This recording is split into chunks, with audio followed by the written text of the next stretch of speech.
Yo os voy a hablar, os voy a dar la introducción, y la introducción va a ser muy cortita porque de alguna manera voy a hacer una descripción corta de lo que van a hablar el resto. Cuando uno tiene poder, tiene una gran responsabilidad. Los médicos, terapeutas, las personas que vemos pacientes, tenemos el poder de prescribir, de influir, y eso conlleva una gran responsabilidad. Los médicos, y sobre todo los médicos especialistas, deberíamos considerar que la medicina es un arte y bajarnos de esta atalaya que tenemos como médicos especialistas y empezar a pensar dos cosas. Uno, que el paciente es un todo, que nosotros por ser especialistas no somos los que más sabemos del hueso, del cerebro o del tiroides en mi caso, sino que probablemente no seamos los que más sabemos de eso y haya gente que nos pueda dar alguna sugerencia, y que un tiroides, como luego si me da tiempo os explico, una depresión o una artrosis no tiene que evaluarse simplemente como la lesión de ese órgano, sino al paciente como un todo. Y el paciente como un todo se basa en tres pilares que vamos a ver para mí. Tres pilares. Una, la nutrición; dos, la microbiota; y tres, la medicina ambiental o los tóxicos. Y en todos, absolutamente todos los pacientes deberíamos tener en cuenta esos tres pilares. Entonces, hay dos tipos de profesionales o dos tipos de médicos.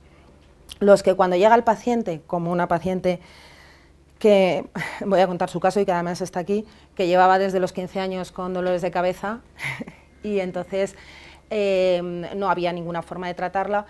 Ella decidió empezar a hacer una dieta cetogénica por su cuenta y riesgo, a mí me buscó para que le asesorara en eso, y en cuanto empezó se le quitaron de cuajo las cefaleas y fue a su especialista, se lo contó. Y bueno, pues el especialista se enfadó muchísimo, que esto suele ocurrir, y en lugar de preguntar, oye, ¿qué es lo que has hecho que a otros pacientes les puede ayudar?, pues se enfadó y dijo, o haces mi tratamiento o te vas de aquí. Y está el otro tipo de médico, como me contó el otro día una paciente mía con artrosis, que tiene una artrosis, bueno, pues por lo que la artrosis, con mucho dolor, mucha inflamación, que yo le pongo unas pautas nutricionales que responde perfectamente a esas pautas nutricionales y se le quitan los dolores, y que de repente viene y me cuenta súper emocionada que compañeras suyas del trabajo han ido a la misma reumatóloga y les ha dado esas pautas a ver si, oye, si funcionaba con una, a ver si funciona. Entonces, hay que romper una lanza en favor de los médicos.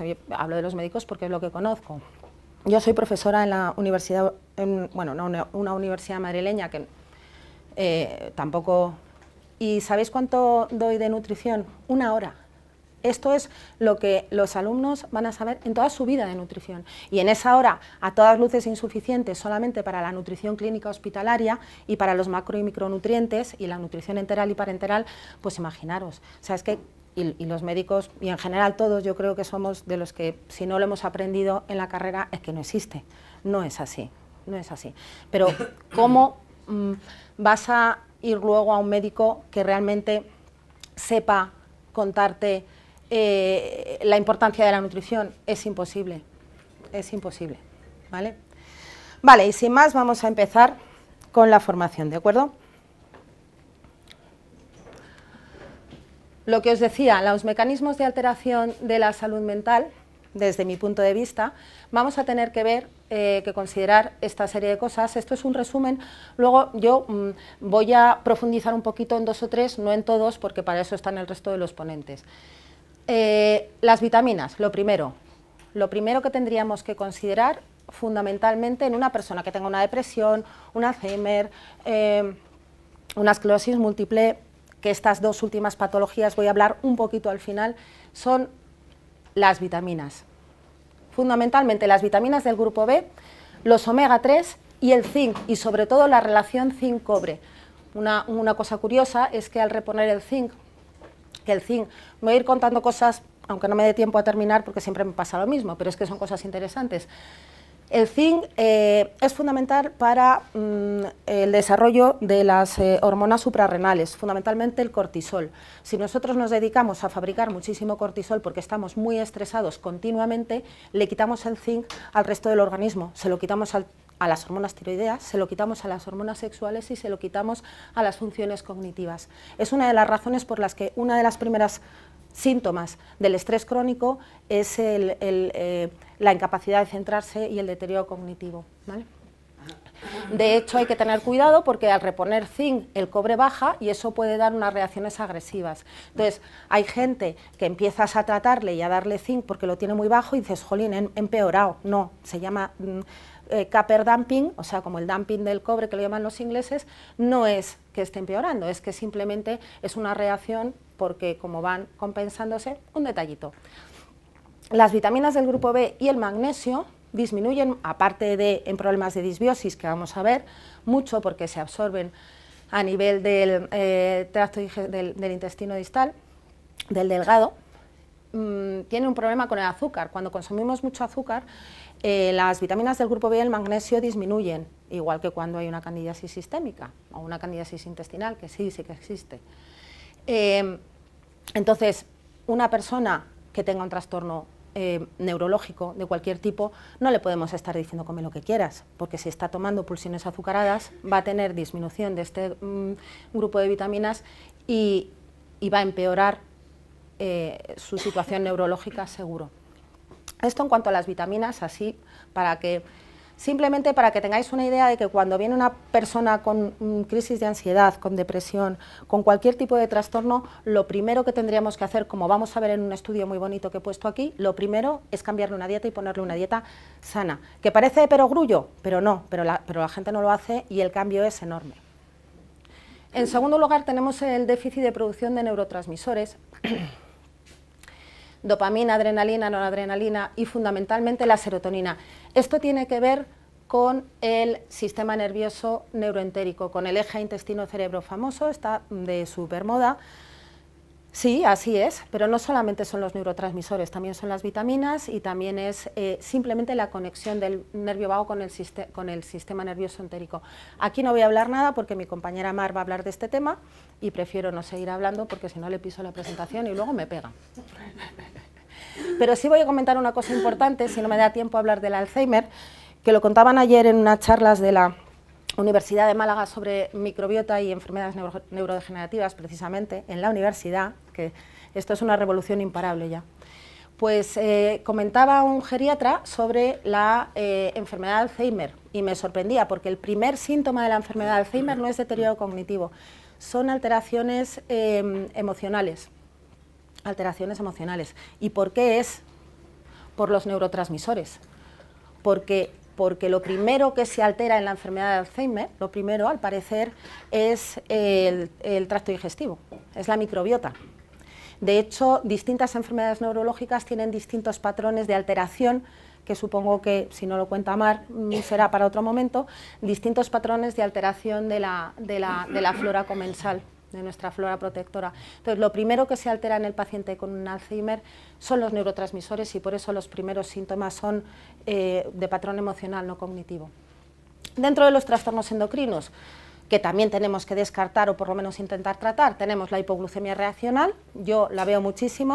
Bueno, es un trastorno que, insisto, si nos da tiempo hay una diapositiva para que veáis, suele ser en mujeres jóvenes que tienen hipoglucemia realmente, pero no tienen un hiperinsulinismo, simplemente les baja mucho la glucosa normalmente después de comer y tienen una serie de síntomas muy compatibles con trastornos psiquiátricos y que se solucionan simple y puramente con la dieta, solo, quitando hidratos de absorción rápida y poniendo una dieta de índice glucémico bajito. Y bueno, hay algunos suplementos que pueden ayudar como el cromo, la canela, etcétera, pero fundamentalmente con la dieta.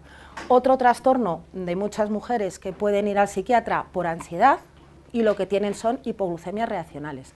No os voy a hablar del tiroides, que quien me conoce y quien me ha escuchado sabe que hay unas charlas preciosas sobre el tiroides y el resto de las alteraciones del organismo. Y, bueno, suprarrenal no, es alteraciones de la función suprarrenal, que os digo lo mismo.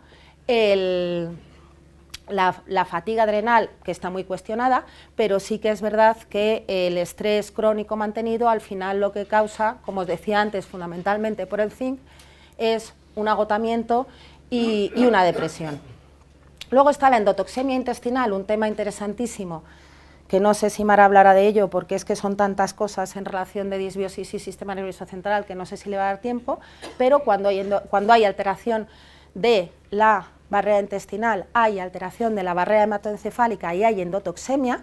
Esto en su día parecía una locura y ahora cada vez más se está contando el tema de los lipopolisacáridos y realmente están apareciendo bichos en el cerebro, no digo así porque es que vienen del intestino y esto es endotoxemia, ¿vale? Buah, este tema es precioso, es que a mí me encanta, me podía quedar hablando, las sensibilidades alimentarias y la agresividad. Esto lo cuenta muchísimo Pilar, no sé si lo contará en su charla, no le da tiempo, pero bueno, pues hay personas que tienen una sensibilidad al gluten o a cualquier otro tipo de sustancia que como se manifiesta es con agresividad. Ella siempre cuenta el caso de una niña que le estaban haciendo las pruebas de sensibilización, provocación, y que de repente se puso como una hidra enfadada a patalear y dijo a la madre, eso es lo que le pasa, y lo que era en realidad era una sensibilidad al producto que en ese momento se le estaba testando. Quiero decir que hay muchas veces, muchas, que el tema de las sensibilidades alimentarias, que no estoy diciendo alergias, bueno, son alergias como prolongadas, hay dos tipos de alergias, las fijas y las que no son fijas. Las fijas, que son las mediadas por IgE, las que todos conocemos como alergias, son un 5%, pero hay un 95% que son sensibilidades. No hablo de intolerancias, las intolerancias es la lactosa, la fructosa, etcétera, y es un tema más de digestivo, pero las sensibilidades que tienen que ver con la permeabilidad intestinal alterada son más retardadas, tardan de 2-3 días en dar sintomatología, por eso son tan difícilmente reconocibles y pueden tener muchísimas manifestaciones, pueden ser artralgias, pueden ser dolores de cabeza, y una de las manifestaciones que puede dar es trastornos neurológicos o trastornos psiquiátricos. Es de hecho una manifestación muy frecuente. ¿Cómo podemos diagnosticarlo? Esto yo creo que va a dar para otro seminario entero aquí, porque cómo detectarlas y cómo tratarlas es un tema interesantísimo y conozco muy poca gente que lo esté haciendo bien, muy poquita. De hecho, los únicos libros que hay sobre estos temas están en inglés. Vamos a ver si sacamos uno en español. Y luego está la intoxicación por metales pesados, que sí que supongo que Pilar hablará, y es otro tema que tenemos que tener siempre en cuenta, en trastornos neurológicos y en trastornos psiquiátricos, siempre. Es una pena que un Parkinson, que una esclerosis múltiple o que un Alzheimer se quede sin testar el tema de los metales pesados. Es una pena. Bueno, a todo esto tenemos que decir que si fuera estable, prudente y estático viviría en la muerte, por consiguiente acepto la confusión, la incertidumbre, el miedo y los altibajos emocionales, porque ese es el precio que estoy dispuesto a pagar por una vida fluida, perpleja y excitante. Es decir, así somos, esto es lo que somos nosotros. Con esto quiero decir que el tema es mucho más complejo, como vamos a ver, voy a poner una diapo, de la parte biológica. A esto me refiero. Cualquiera que sepa un poquito de psiquiatría o de psicología sabe que el sentimiento continúa o sigue al pensamiento. Puede haber tres tipos importantes de sentimientos, aunque aquí tengo expertos en este tema y no voy a meter mucho. Bueno, pérdida, desesperanza o miedo, y da lugar a un comportamiento que puede ser cualquiera de los que tenéis aquí, que llevados a su parte patológica, pues nos dan estas patologías. Bien. El pensamiento está influido por el perfil constitucional, evidentemente, que está influido por la genética y por la epigenética.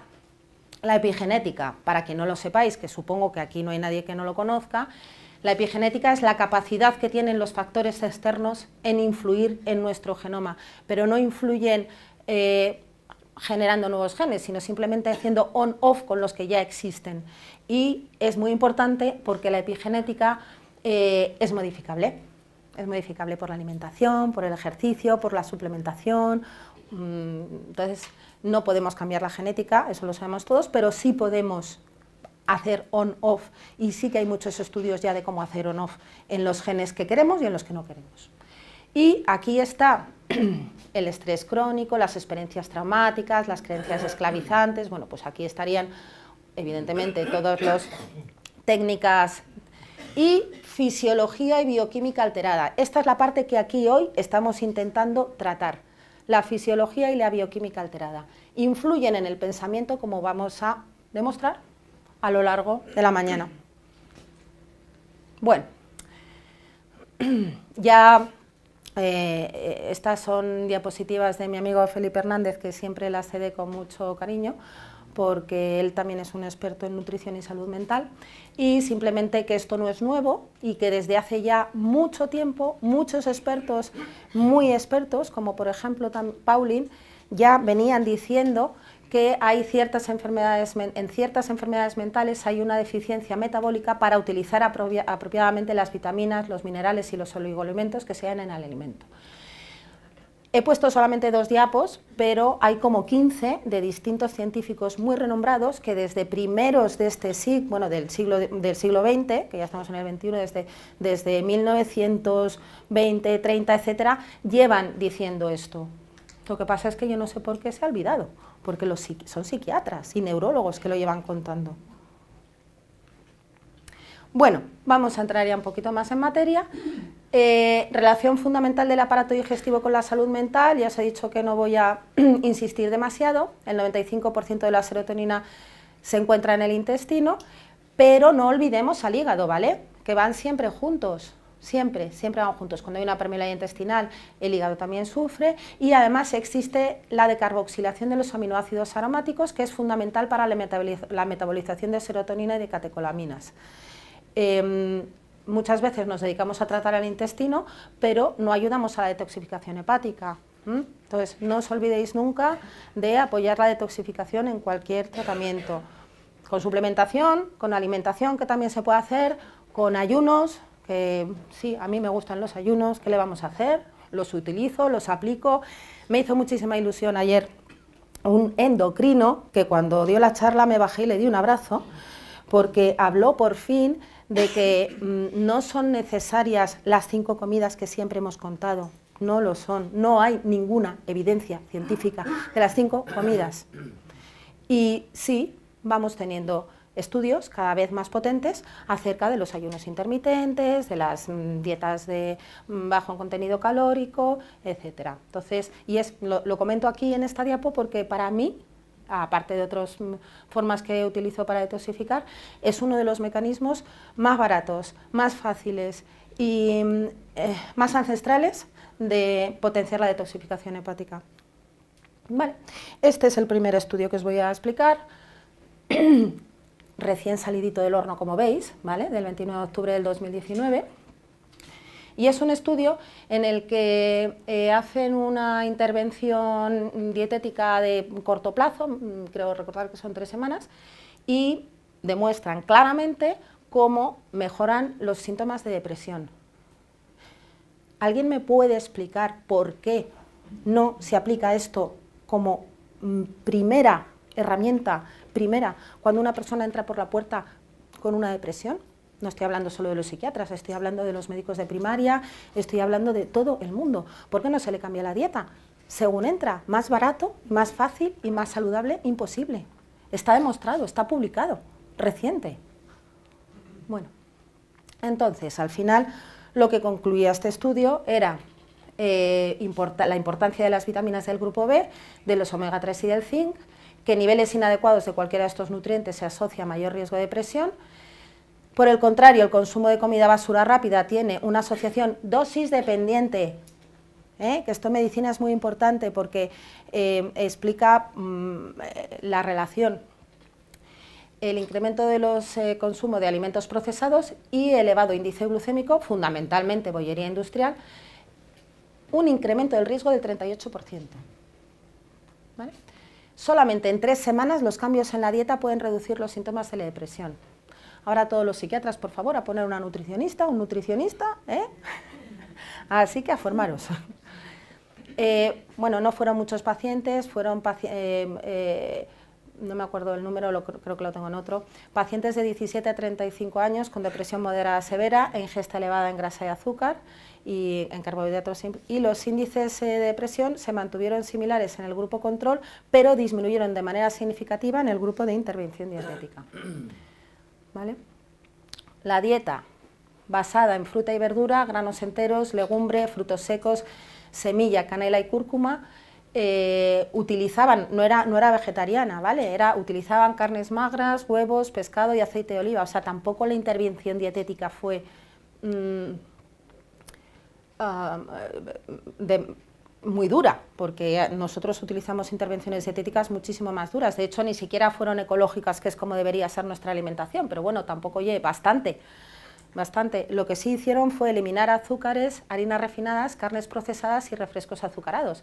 Es decir, lo lógico, ¿verdad? Lo lógico, lo que cualquiera diría es una alimentación sana, pues no se hace.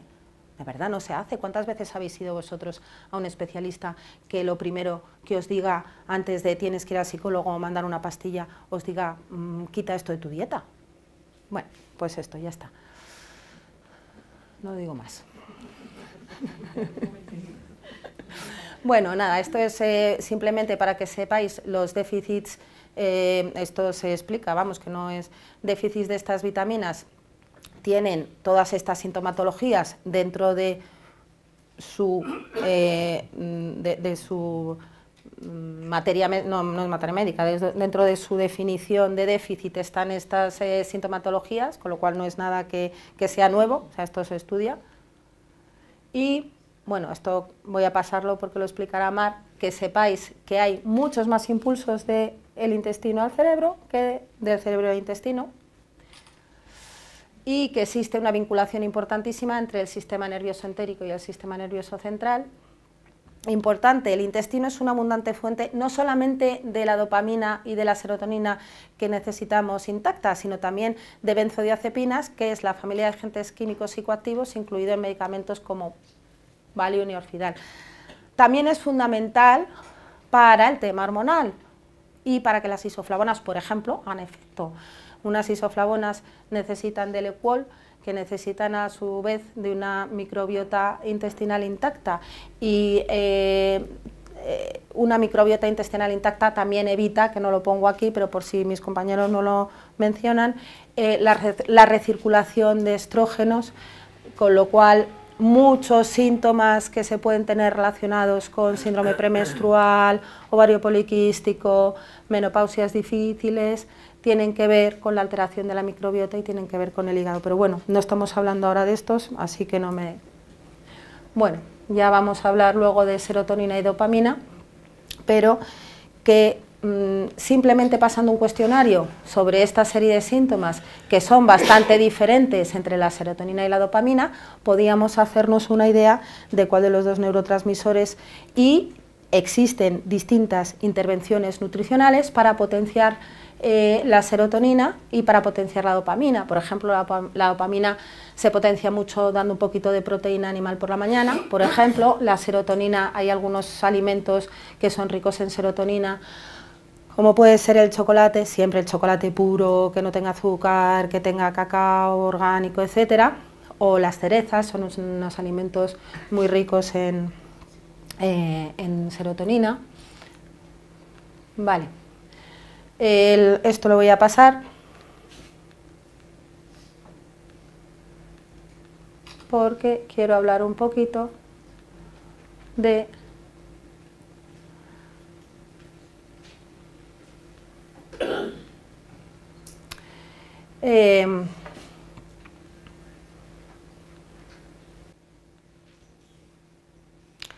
quería llegar a esta. Los síntomas intestinales traducen muchas veces la personalidad y los conflictos psicológicos. La inseguridad, el miedo y la rabia producen alteraciones en el intestino. Como lo va a contar Mar, los he pasado muy rápido, pero lo que quería deciros con esto es que la conversación entre el intestino y el cerebro es complicada y bidireccional. Igual hay cambios a nivel cerebral o a nivel psicológico que producen alteraciones en el intestino. De hecho, el estrés es una causa fundamental de disbiosis, yo diría que la causa número 1 de disbiosis, y al mismo tiempo la disbiosis produce, como hemos visto, vía serotonina, dopamina, vitaminas, etcétera, alteraciones neurológicas.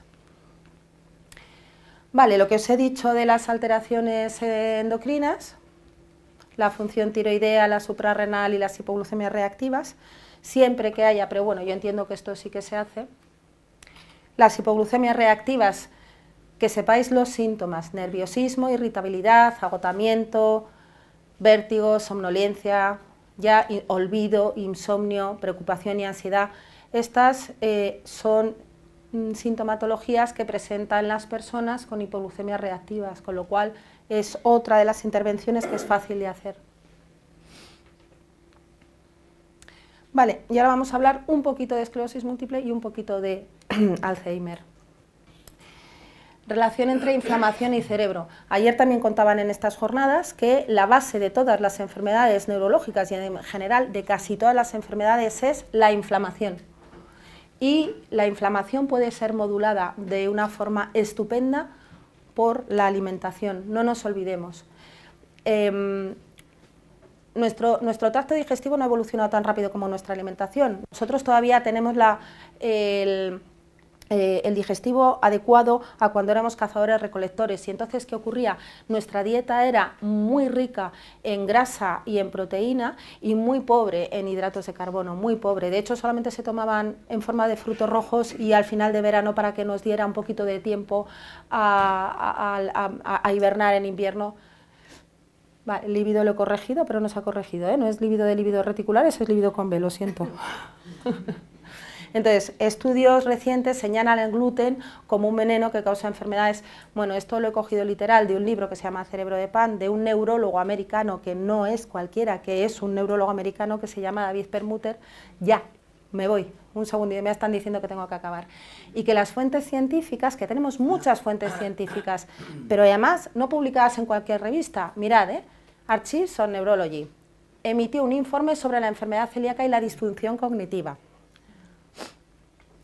En 2012, en Journal of Alzheimer's Disease, ¿vale?, revela que los ancianos que llevan una dieta rica en hidratos de carbono tienen 4 veces más posibilidades de desarrollar una disfunción cognitiva leve, DCL, disfunción cognitiva leve, considerado precursor del Alzheimer. En el 2017, la revista Neurology, un estudio de más de 8.000 personas, seguimiento de 4 años, ¿vale?, al identificar patrones en hábitos alimenticios, los que consumían omega 3 a diario, y no en suplementación, sino en forma de semillas de lino y de pescado chiquitito sin espinas, pescado chiquitito sobre todo porque tiene menos mercurio, tenían un 44% menos de riesgo de desarrollar dichas enfermedades, frente a un 37% que nunca comía pescado, y su riesgo en esos 4 años aumenta.